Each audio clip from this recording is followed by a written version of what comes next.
Hello, everybody. Welcome to Beyond Mount Rushmore. The history, you love when I say that, don't you? I know. Yeah, I don't mind it. Go The ahead. history you Finish it. didn't know you needed until right now. Yeah. All right, introduce yourself. My name is Jeff Hickox. I am the host of Beyond Mount Rushmore. And who am I? Across from me is Stan Nawalanik. He is our self-proclaimed presidential historian. Yes, sir. And welcome once again. And what are we talking about? That today? is your job, Stanley. Oh, I'll tell you what we're going to talk about. We're going to talk about a fascinating story about two individuals. One, a president of the United States, Yeah. and the other, a literary legend, humorist, Mark Twain. Oh, Mark Twain. Two completely opposite personalities who became friends. Who's the president? Ulysses S. Grant, our 18th president. One of my favorite presidents. And we're going to talk about their friendship. It was a strange friendship that kind of grew over time. And also, I want to point out when I'm describing their friendship, Yeah. Grant was quite a bit older than Mark Twain, Samuel Clemens Right. was. And so early on, Samuel Clemens, Mark Twain, looked up to Ulysses Grant as somebody from another older generation and really admired him. I always picture Samuel Clemens as being old. I don't know Yeah, why, but I well, always do. Because when the motion picture cameras started and photography was around, he was old by Yeah, that time. right, exactly. Not a lot of motion pictures back in the, 1840s. Yeah. None. Zero zip zilch. Yeah, so Grant, yeah. couple of fun things about him. This was one of my favorite, too. What? He actually was fined and arrested for speeding in a horse-drawn carriage. Yeah, I believe it. Yeah. They didn't realize who it was when they pulled him over and arrested him, and then obviously they let him go. What else do you after know that. about him? He was a notorious chain smoker of cigars, which probably leads to our story. That'll lead to our story. 20 a day. 20 cigars. Do you know about him being a binge drinker too? I did not know about that. There's a difference between an alcoholic drunk Right. and a binge drinker. And he was a binge drinker. When he was strategizing and when he was with his troops in the Civil War and when he was in his cabinet meetings, he was as sober as a judge. But he used to go and politely excuse himself from Yeah. the table and say to I'll see you in a few days. And he would go on a bender. Yeah. Wow. And he battled that throughout his life. So people were saying, oh, he's a drunk. He wasn't a drunk. He had a problem with alcohol, and he was a binge drinker. He'd disappear out of sight and get drunk for days on end. Peaks and valleys. Yep. Yeah, well, when he was on his peaks and sober, he was also a brilliant horseman. Oh, yeah. Yeah, well, I think you had to be, especially if you were a general and, in the military, winning the war. Yeah, they called him supernatural on the horse. He was born April 27th, 1822, Point Pleasant, Ohio. Civil War hero. Robert E. Lee surrendered his army to him at Appomattox. Everybody knows he was the first four-star general. He was our 18th president of the United States, March 4th, 1869 to March 4th, 1877, and is highly underrated as a president of the United States. He should be rated much higher than where he is in history books, simply because what he did after Andrew Johnson left and basically ruined Reconstruction, Grant tried to fix it. Yeah. And did an awful lot of things for civil rights and the rights of freed slaves. He was an amazing guy. He was. And he was, it was that time you have mentioned in other episodes that when the country needed a general, right? Yep, we'll get into I'm going to do a whole episode on that because our history is amazing. When we think we have a politician running and ruining things, we always go back to a general. Yeah. And a general wasn't necessarily the best thing the country could do, but we would always resort back to a general. Yeah. The problem with Grant was he was too nice of a guy. If you did a favor for Grant, he made sure you had a job in the government. He made sure you had a job in his cabinet if you wanted one. He made sure that he got you an ambassador's job. And that led to incredible corruption in his presidential cabinet. He's pretty much stayed above it all. The biggest, of course, was the gold corner conspiracy, where the railroad barons tried to get a corner on the gold market, and they were buying off one of the people in the Treasury Department. And it was all, Grant was not aware of any of this, but it was proof that who are you putting in positions? Yeah. And you got people that have a price that if somebody from the outside meets their price, they're going to go and swindle. Yeah. And that was his problem. He was too nice of a guy and handed out too many things because you were nice to him. Right. People that maybe shouldn't have been in those positions. Now, how popular was Grant? We're talking about his cabinet being supremely popular. He was supremely popular. 2 terms. Mm-hmm. He also ran for the Republican nomination a 3rd time, but was defeated in that because by that point in time, the Republican Party was very fractured. And his name was also brought up a 4th time, quickly pushed aside. But the Republican Party kept saying, we need to go to Grant. Yeah. And Grant was always more than willing to serve his country. Amazing. This is why he was another great guy. Yeah. But two full terms, he was just naive to the people he gave positions to. And it cost him. He leaves office. He's a wealthy guy. Mm-hmm. He's pretty well set. And his son, one of his sons, Buck Grant, that's what they called him. He was Ulysses Jr. Oh, gotcha. He had a business opportunity. Yeah. Buck did. Oh, boy. It was an investment firm, and Ulysses gave his son $50,000 to get a leg up with his partner in this investment firm. That is a lot of money. Today's money, yeah. $1.5 million to his son. It was called Grant and Ward. Okay. The investment company. And believe it or not, Ulysses put in that $50,000 and started to make some money back on his investment.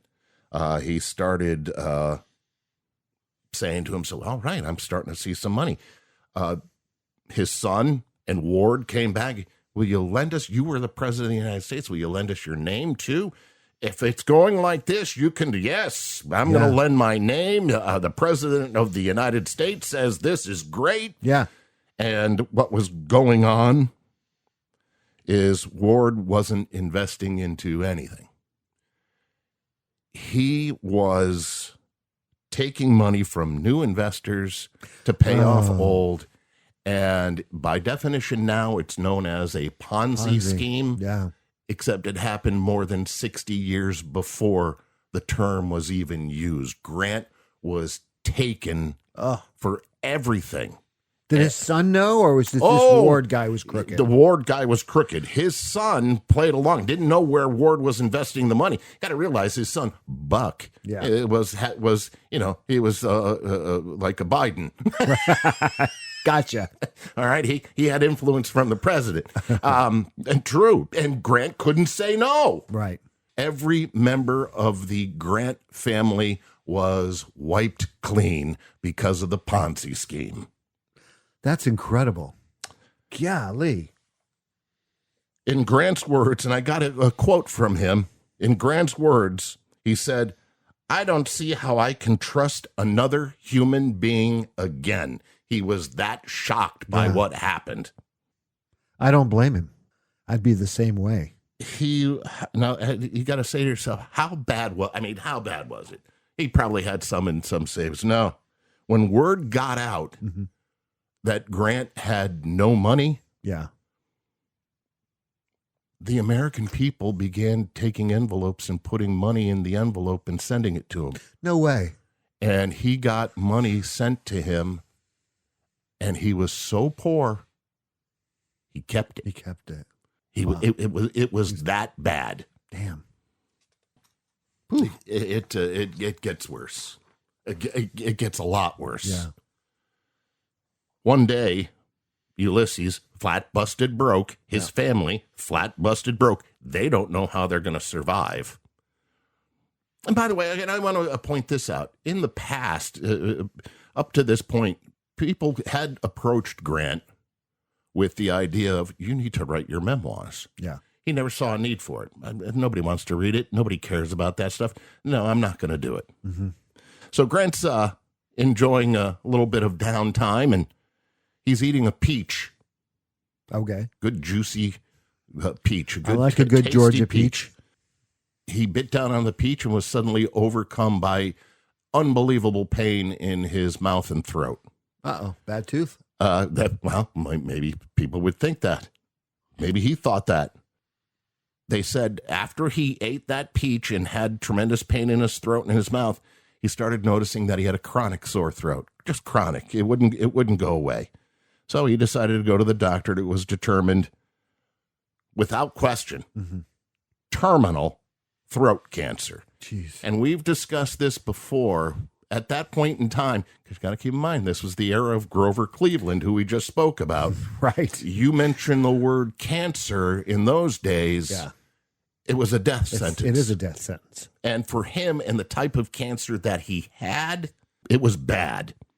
He was just 62 years old at the time. You brought it up. He smoked 20 cigars a day. Geez, I wonder how he got throat cancer. 20. Not 20 cigarettes. We're talking cigars. 20 cigars a day. Unfiltered. Yes. Had no way to provide for his family. He realized that if he died, his family would live in poverty for the rest of their lives. He had no way. There was no pension. There was no anything. Right. They were going to live in poverty. His children, his wife, poverty. So horrible. So when he started thinking, maybe I should write my memoirs. Yeah. Might be a good idea right now. Might be a good idea so I can leave my family something.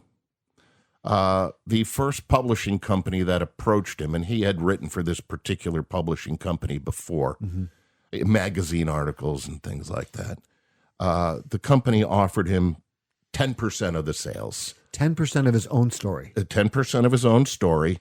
Oh my goodness. And they only guesstimated, who's going to want to read this? We're going to give you 10% of the sales, and we're guessing that maybe it's going to be 25,000 copies that we can sell with your memoirs. You're really not going to make a whole lot of money. Jeez. Not a very promising company. No. He was just about ready to sign the paperwork and say, well, I got to have some form of income. Yeah, I got to make something. I got to put food on the table. I'm dying here. I got to do something. Right. And then in walks Mark Twain, Samuel Clemens. My man. Now, I'm going to play a clip for you right now. Oh, yeah? Of Grant biographer H.W. Brands. Okay. Who talks about how in the world did Mark Twain come into contact with Ulysses Grant. Mark Twain was a great fan of Ulysses Grant, and he made no secret of his admiration for Grant. So when he heard that Grant was thinking about writing a book-length memoir, he thought that it would be a great idea if he, Twain, could be the one to publish it. He was a fanboy. He was a fan. And I also want to take a little bit of time to talk about how they even became, because I told you in the beginning, Grant was significantly older than Samuel Clemens was, Mark Twain. The first time they met was in 1867 when Mark Twain was still unknown, was an unknown journalist, and he was a private secretary to a Nevada senator. And in December of that year, he met Grant. And Grant was still in the U.S. Army. That was before he was president. Yeah, and he met him, and that was the first time, just a little passing thing. Would you like to meet the general? Right. Oh, yeah. They met again in 1870 when Grant was president. But, First term. Yep, but Twain had just published his first stuff as a writer. He was known as a published writer. But not well known. But the big stuff hasn't come out yet. Gotcha. And it wasn't until their third meeting at a party in Chicago in 1879 that they grew close and they became dear friends. Mark Twain would come over to Grant's home and they'd hang out and chew the beef. Right. Smoke cigars, I would imagine. Yeah, sure. And Mark Twain found out that he was offered 10% of the publishing of his memoirs, right, and expected to sell 25,000 copies. And Mark Twain said, "Don't you dare sign that piece of paper. I will use my publishing company to do your memoirs, and I will give you 70% of the profits." His publishing company, Charles L. Webster and Company, named after a in-law family member, they, let's just say, were not doing the best, and they could use a hit. So they were too. struggling. They were struggling, and it wouldn't be a bad idea to have a winner. Right. And so it was beneficial to both of them. And I'm going to. And Samuel Clemens thought this was going to be a winner. Yeah. Oh, yeah. And here's the thing. Samuel Clemens, brilliant man, a humorist, a great writer. Ulysses Grant, a war general, a strategist, a president of the United States. Yeah. Both of them were horrible businessmen. Really? Both could not run a business to save their lives. And I will say to you this, later on down the line, Mark Twain's publishing company did go belly up. It did. So Twain tells him, I'll take a 30% and we'll make a bunch of money. To Mark Twain's credit, he sunk a ton of his own money into the publishing of Grant's memoirs. Really? He went, and you and I were talking about this, and I want you to talk about it a little bit. Twain went and hired, pretty innovative for the time, hired a sales staff, a nationwide sales staff, Door to door. to go knocking on doors. Yeah. It did. And they would dress in Civil War uniforms when they were selling these books. So it made customers feel like they were being patriotic if they purchased a copy of Grant's memoirs, which helped hugely. And boy, did they buy it. Yeah. It went beyond everybody's expectations. In 3 months, Twain collected 100,000 orders. 100,000. And his goal with his sales team to collect 200,000 more orders. Remember, the initial publisher, 25,000. 25,000 copies. Right, That's all that you're going to sell. It goes higher than that. It goes a lot higher than that. But here comes the question. If Grant lives long enough Right. to write his memoirs. These are pre-sales. Correct. Right? They haven't delivered the book. No. President Grant is dying from throat cancer. So Twain goes to see Grant, talk about the good news, and to see if Grant was holding up his end of the bargain. Are you writing? Yeah. Please tell me. I've sold 100,000 of these things in 3 months. Please tell me you're writing. Yeah. Grant handed to Twain Yeah. the first part of the manuscript. In 3 months. Saying, job. I did it. I've got this completed. Take a look at it. Mark Twain was shocked Hmm. at Grant's writings. Bad shock or good No, shock? good shock. Other than mild punctuation, Yeah. he leaves it alone. It is fantastic. And this is a good time to play this other clip that I have for you. You don't. Okay. Is right. that a lot of people thought That's what I was just going to say. I'll bet. that Mark Twain wrote these. Right. That's what I was going to say. We're talking about a great writer. Did he embellish or did he fix? There was a lot of talk. Even to this day, there's still a little bit of it, although it's been pretty much put to bed. Yeah. Did Mark Twain write this? Correct. And here's UCLA professor Gary Gallagher, who says they did the research. Really? It's Grant's writing. The tendency to depreciate what Grant had done would extend to the question of authorship of his memoirs. And you would often read that Mark Twain must have written them. Somebody must have written them because Grant couldn't have written them. Mark Twain, I always get that question. The answer to the that point is that the the Grant papers, a lot of the military reports and orders that are in the collected works of Grant have the same qualities as his memoirs, which are very direct language, very clear language. You don't wonder what he's saying. He says it efficiently and clearly. Scholars have There you looked go. at his papers that he wrote in the field. Right. It's the same hand. It's Same- the same phrasing. It's the same words.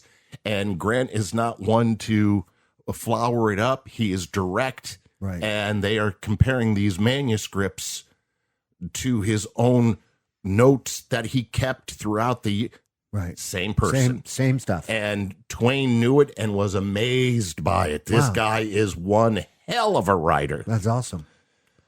Grant knew now when Twain told him 100,000, we're going to get 200,000, got to Yeah. keep writing.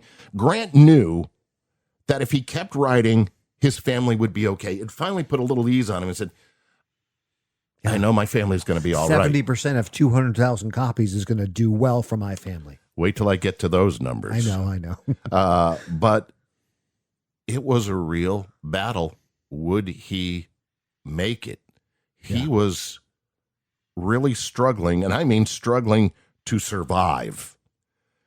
I don't know how I can put this into context so that people understand it. He was in excruciating pain. It's a horrible. My father passed away from throat cancer. It is horribly painful. The cancer in his throat had spread to his tongue. He lost the ability to talk. He couldn't eat solid food. He was always cold, even in the heat of summer. Mm-hmm. The tumor was affecting his airway so that he couldn't breathe properly. Jeez. He couldn't sleep in a bed. He had to be propped up so he could have his airway cleared. And his weight, take like a look at pictures of Grant, Big man. was down to 100 pounds. Oh, Lord. He refused painkillers during the day Didn't want to dull his mind. so he could keep his mind clear. He did have a little liquid cocaine prescribed by a doctor Right. in the evenings to ease his throat. Well, that would numb his throat, right? But he wanted to keep his mind clear, and he still wrote and wrote and wrote, and anything that he had to communicate to anybody else, he wrote on a little notepad. Stuff from, can you get me a drink of water? Can you get me this? Can I? He had to write. Wow, incredible.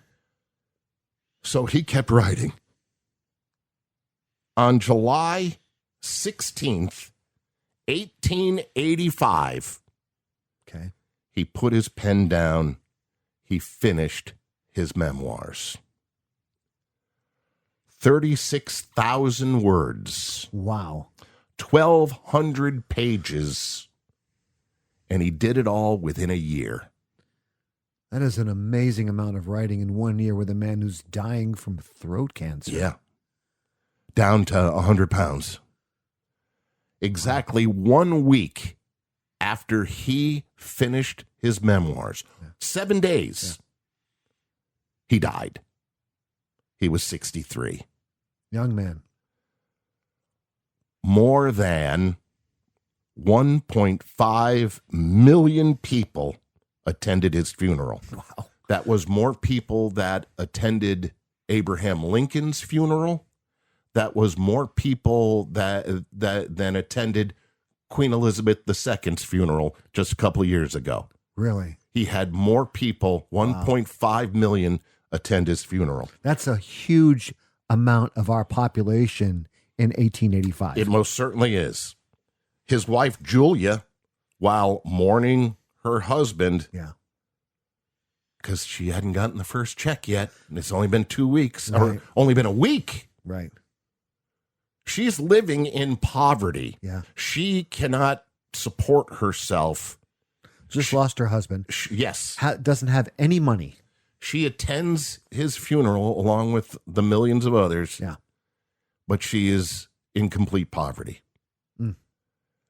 When her first royalty check for the memoirs come, it was a check for $200,000. Holy mackerel. In 2025 money, $6.5 million. That was the first royalty check. She's rich. Another check came a couple of months later, which brought the total in 2025 money Yeah. to $14 million. Wow. She never had to worry about money again. He did it. Yeah. And she died in 1902. Huh. In today's money, Mark Twain, Yeah. taking his cut, saved his publishing company for a little while. Yeah. In today's money, by pushing Grant to do his memoirs, Mark Twain and his publishing company made $6.5 million in today's money. Grant's memoirs Yeah. have never been out of print Really? since they were published. You're kidding me.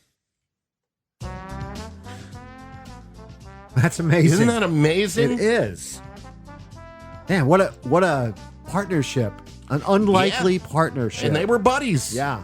And they helped each other out. Both of them needed help because they were terrible business people. Yeah. And they helped each other Help out. each other. It's a great story, Stan. Thank you. 2 weeks. 2 weeks from now. Yeah. I know you've been waiting for this one. Is it going to be? Tecumseh's Curse. Yes, for the win. You're going to be amazed if you're not familiar with Tecumseh's Curse. You people are going to love this story. It is so good.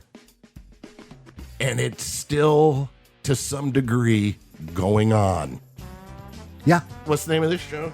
This is Beyond Mount Rushmore. Yeah. I'm Jeff Hickox. That's Stan Nawalanek, our self-proclaimed Hi, presidential everybody. historian. And we'll see you in 2 weeks. And you can listen to our podcast, this one and others, wherever you get your podcasts. That's right. And check us out on Facebook. Yeah.